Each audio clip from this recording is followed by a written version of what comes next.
신약 성경 안에는 4개의 복음서가 있습니다.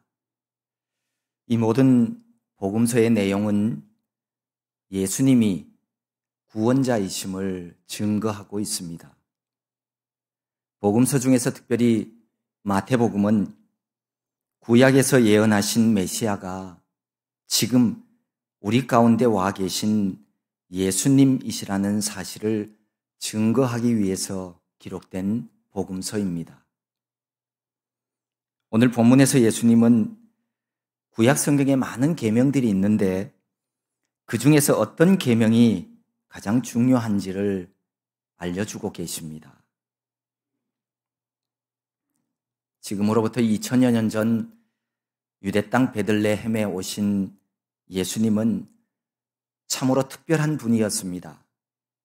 그분은 죽기 위해서 이 세상에 오셨습니다. 자신의 희생으로 온 인류를 구원하시기 위해서 오신 구원자였습니다. 십자가 위에서 죽으시기 전 예수님은 그 마지막 일요일에 예루살렘 성에 입성하셨습니다. 그 다음 날 월요일에는 성전을 청결하게 하셨습니다.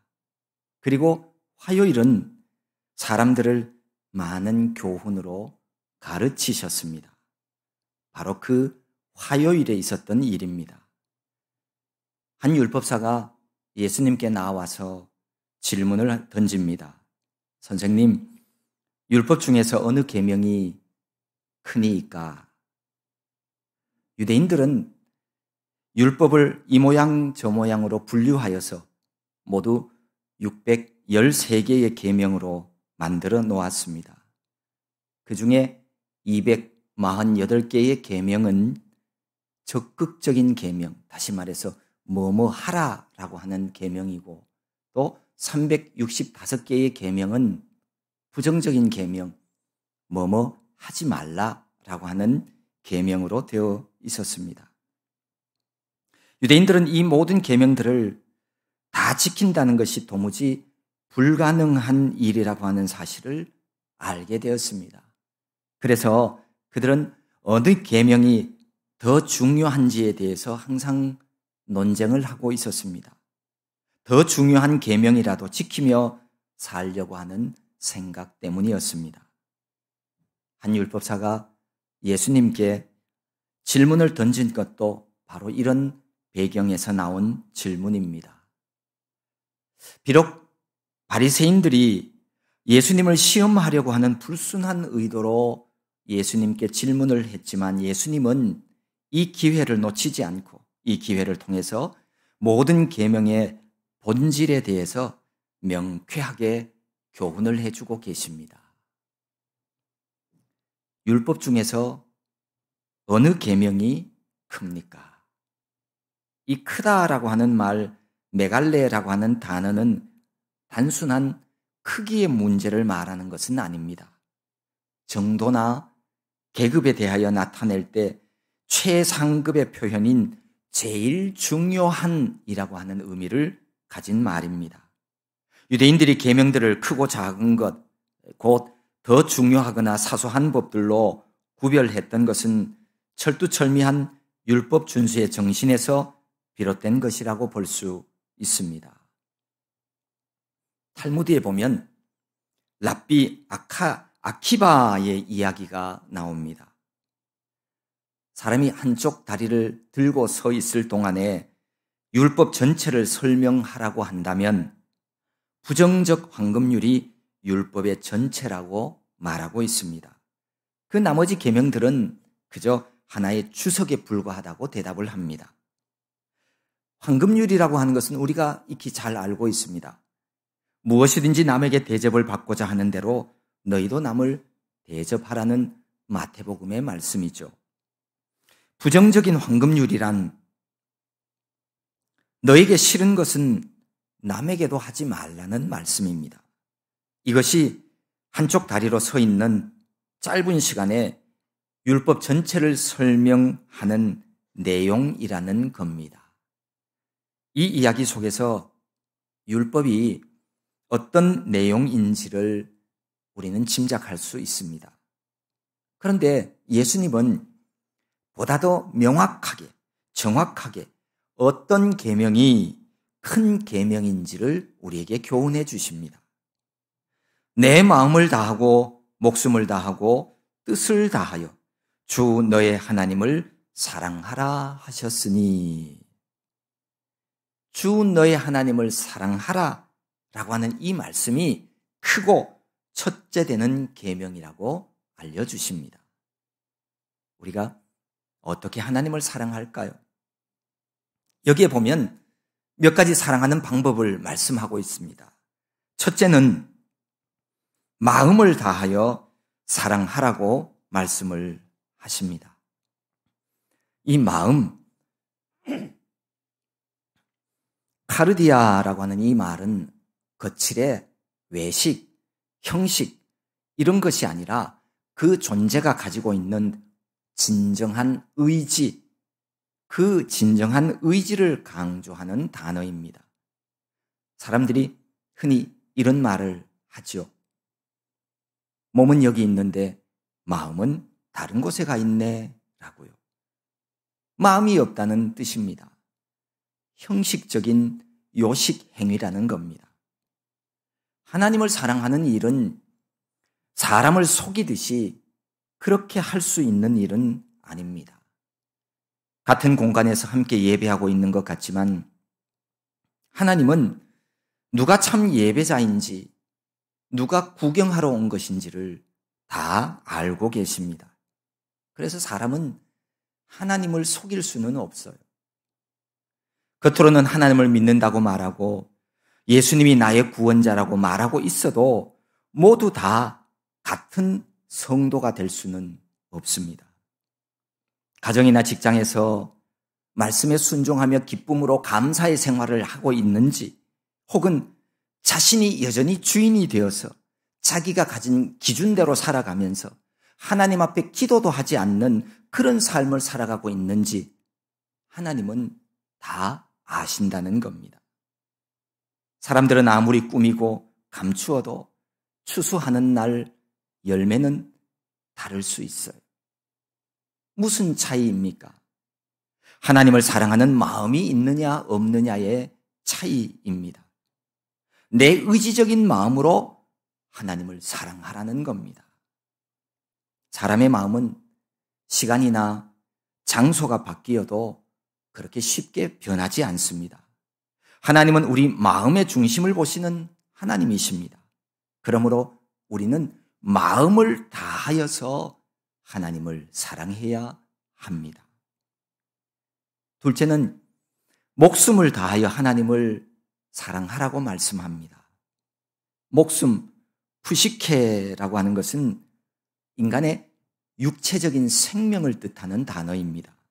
이 말은 적당히 자기가 정해놓은 기준대로 거리를 유지하며 하나님 사랑하는 척하는 것이 아니라 생명을 걸고 하나님 사랑하는 것을 말합니다.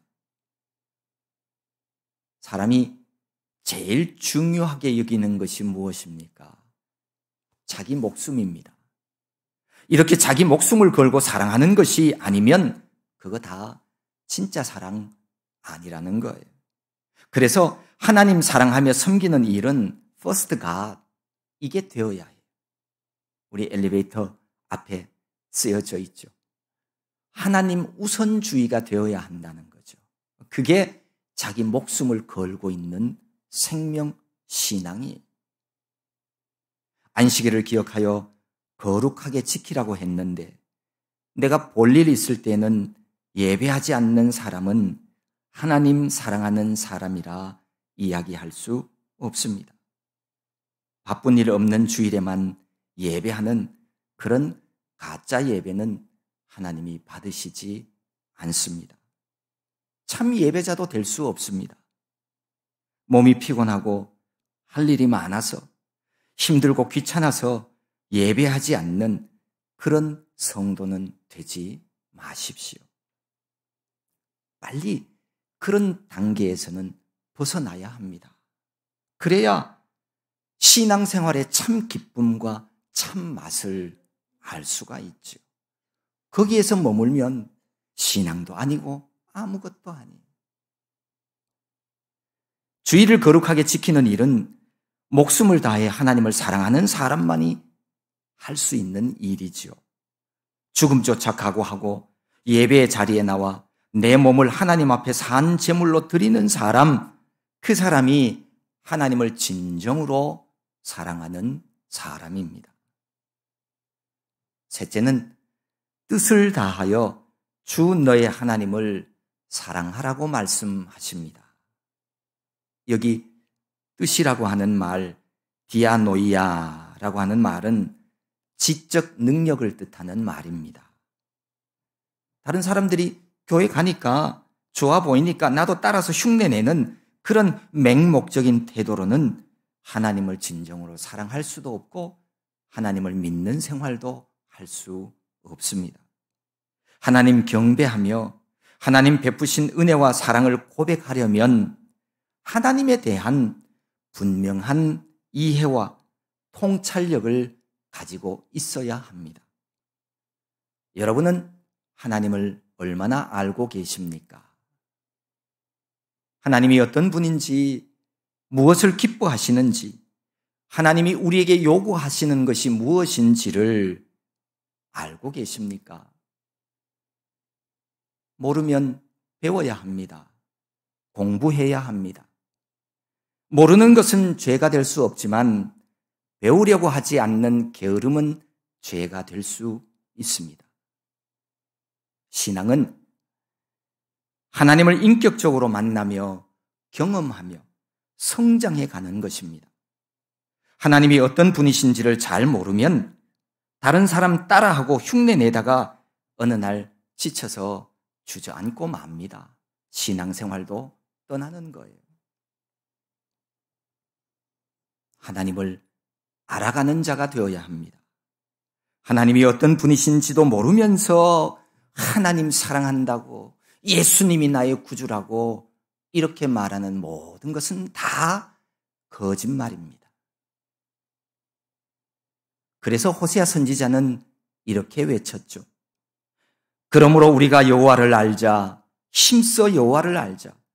그의 나타나심은 새벽빛같이 어김없나니 비와 같이, 땅을 적시는 늦은 비와 같이 우리에게 임하시리라 하니라. 힘써 여호와를 알아감으로 뜻을 다하여 하나님을 사랑하는 성도 되기를 기원합니다. 이 땅에 우리의 호흡이 다하는 날까지 하나님을 사랑하는 복된 성도들 될 수 있기를 소망합니다.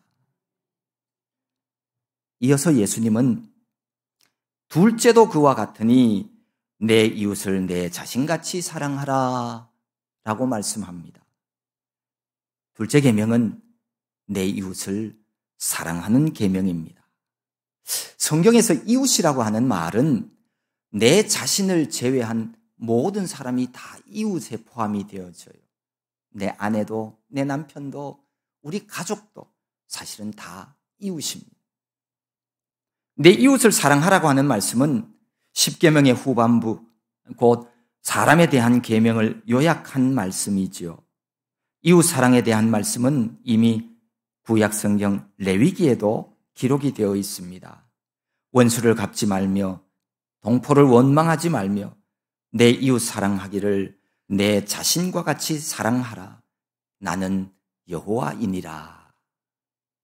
레위기에 있는 말씀은 사실 이스라엘 사람과 그 땅에서 함께 살아가고 있는 외국인을 대상으로 하는 사랑을 말씀하고 있습니다. 하지만 예수님의 이 이웃 사랑은 진짜 원수를 포함해서 도움을 필요로 하는 모든 사람들에게까지 확대되어진 그런 계명입니다.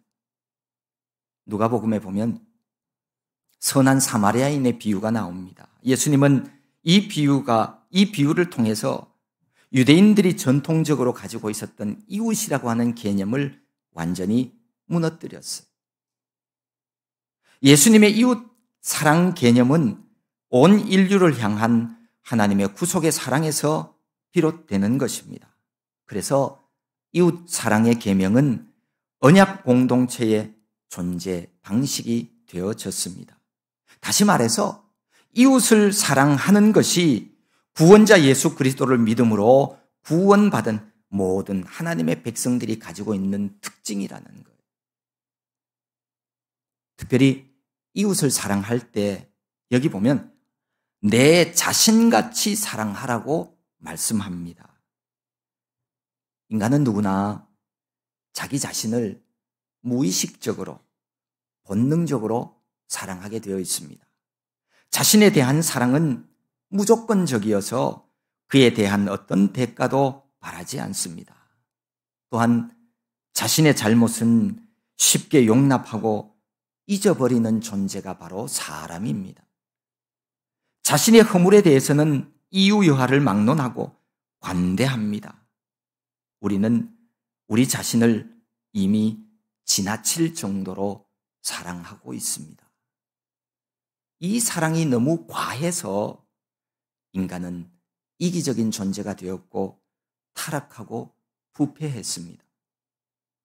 이런 자기 사랑에 비해서 이웃에 대해서는 사람이 얼마나 무관심하고 냉정하고 계산적인 존재인지 모릅니다.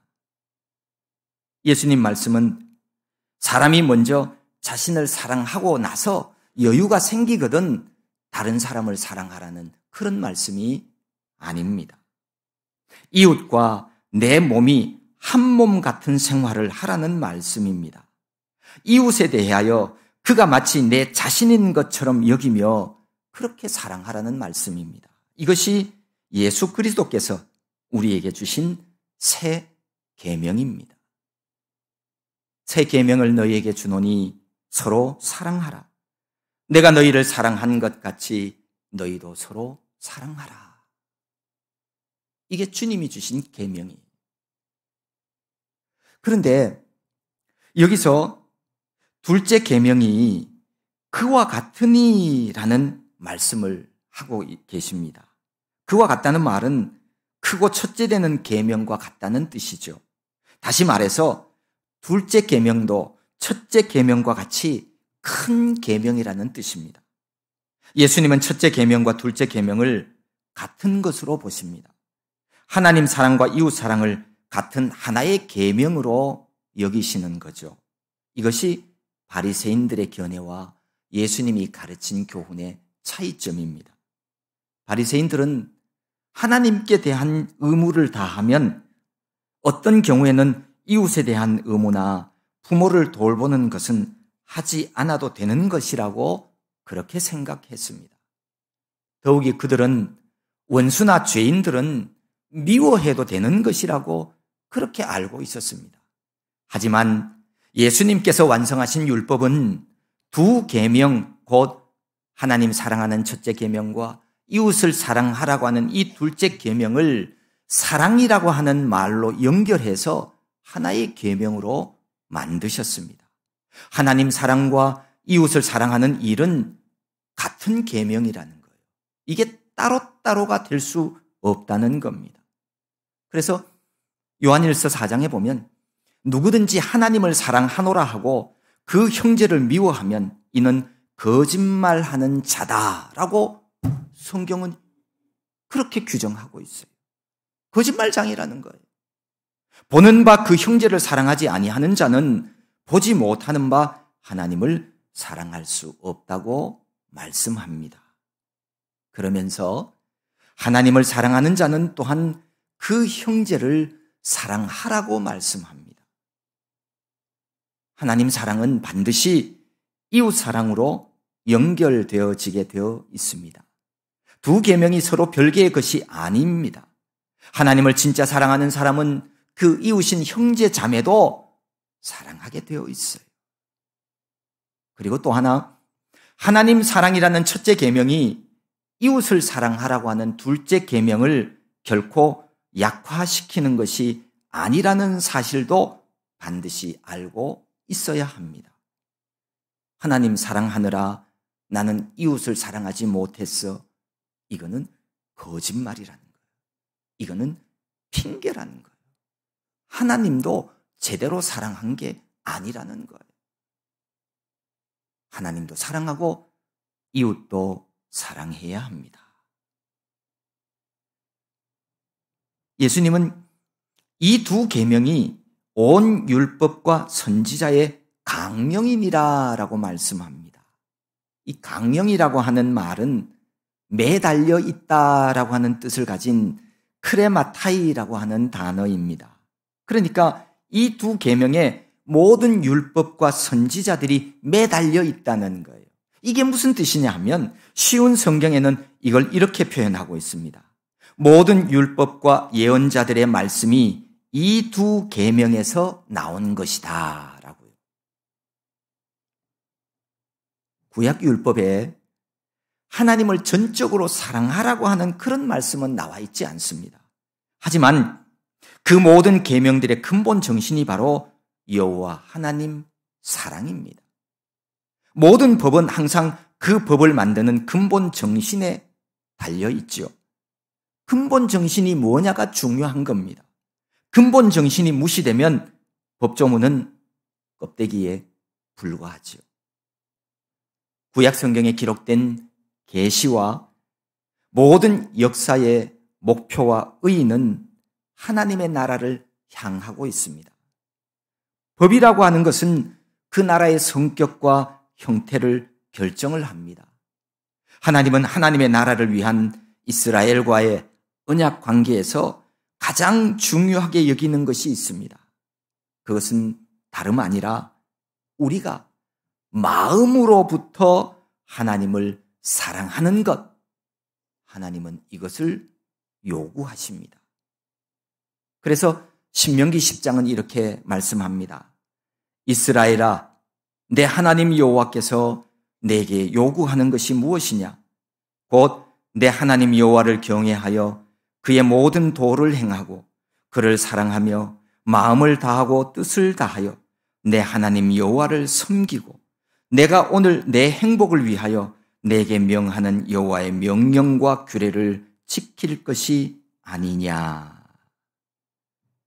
사람이 행복하게 살지 못하는 이유는 한 가지. 하나님의 명령과 규례를 지키며 살지 않아서 그래요. 하나님은 진실한 마음으로 하나님 사랑하는 자를 찾으십니다. 다른 모든 종교적인 의식들도 마찬가지입니다. 마음으로부터의 사랑이 없는 것은 아무짝에도 쓸모없어요. 마음이 없이 형식적으로 하는 여러 행동들은 우리 인생을 낭비하게 만드는 쓰레기와 같은 것들입니다.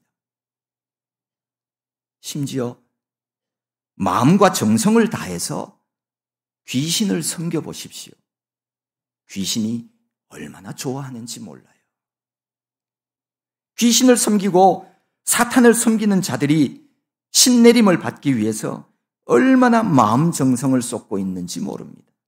언젠가 어떤 목사님이 우리 세종에 있는 어떤 야산에 기도하러 갔다가 그 밤중에 그 산 위에서 신내림을 받기 위해서 자기가 믿는 귀신에게 부르짖어 기도하는 무당들이 있는 것을 보고 깜짝 놀랐다는 얘기를 전해주더라고요. 여러분, 진짜 귀신을 섬기라는 얘기가 아닙니다. 귀신 섬기는 일도 진실한 마음이 필요하다는 얘기예요. 하물며 하나님 섬기는 일에 마음 없이, 진실함 없이 어떻게 하나님을 믿으며 신앙생활을 할 수가 있겠습니까? 하나님은 하나님 나라의 질서로서 연합과 사랑을 요구하십니다. 하나님께서 우리에게 요구하시는 사랑은 우리를 향해 이미 충분히 베풀어 주신 하나님의 사랑에 대한 합당한 반응으로서의 사랑을 말합니다. 하나님이 주신 사랑 아니면 하나님의 나라는 세워갈 수 없습니다. 이 두 계명이 온 율법과 선지자의 강령이라고 하는 말씀이 바로 이런 의미를 가지고 있습니다. 물론 사랑하는 것이 유일한 계명이기에 다른 계명들은 필요 없다는 말은 아닙니다. 최고의 법인 사랑의 법을 지킨다는 것은 다른 구체적인 계명들을 지키는 것으로 나타나게 되어 있습니다. 그렇다고 사랑하면 자동적으로 다른 모든 계명들을 준수하게 된다는 말도 물론 아닙니다. 하나님도 사랑하고 그 사랑하는 마음으로 이웃도 사랑하고 하나님이 우리에게 주신 다른 모든 계명들도 지켜 행하라는 말씀입니다. 정리하면 이렇습니다. 하나님 사랑, 이웃 사랑, 이 두 사랑의 계명이 지켜지지 않는다면 사실상 모든 율법 준수가 헛된 것이 되고 의미 없다는 말씀입니다. 예수님께서 마태복음 5장에서 이렇게 말씀하셨습니다. 내가 너희에게 이르노니 너희 의가 서기관과 바리새인보다 더 낫지 못하면 결코 천국에 들어가지 못하리라. 서기관과 바리새인들이요 얼마나 열심으로 율법을 준수하며 살았는지 몰라요. 그들은요 밭에서 10포기의 채소를 뽑으면 그 중에 한 포기는 하나님 앞에 가져와서 드렸어요. 철저했어요. 그들이 예수님께 야단맞은 이유는 단지 구원을 받기 위한 조건으로서의 율법만 지켰기 때문입니다. 열심히 율법을 잘 지켰다고 혼난 것은 아니에요. 그저 보이기 위한 행위로만 율법을 준수하며 살았기에 그들의 삶에는 자기 희생이나 관용과 같은 사랑이 전혀 없었어요. 정작 중요한 율법의 정신, 율법의 뿌리인 사랑의 마음이 없었던 것이 바로 그들의 문제였던 겁니다. 천국에 들어가려면 사랑의 마음을 가지고 서기관과 바리새인들처럼 하나님의 계명을 열심히 지키며 살아가야 한다는 예수님의 말씀입니다.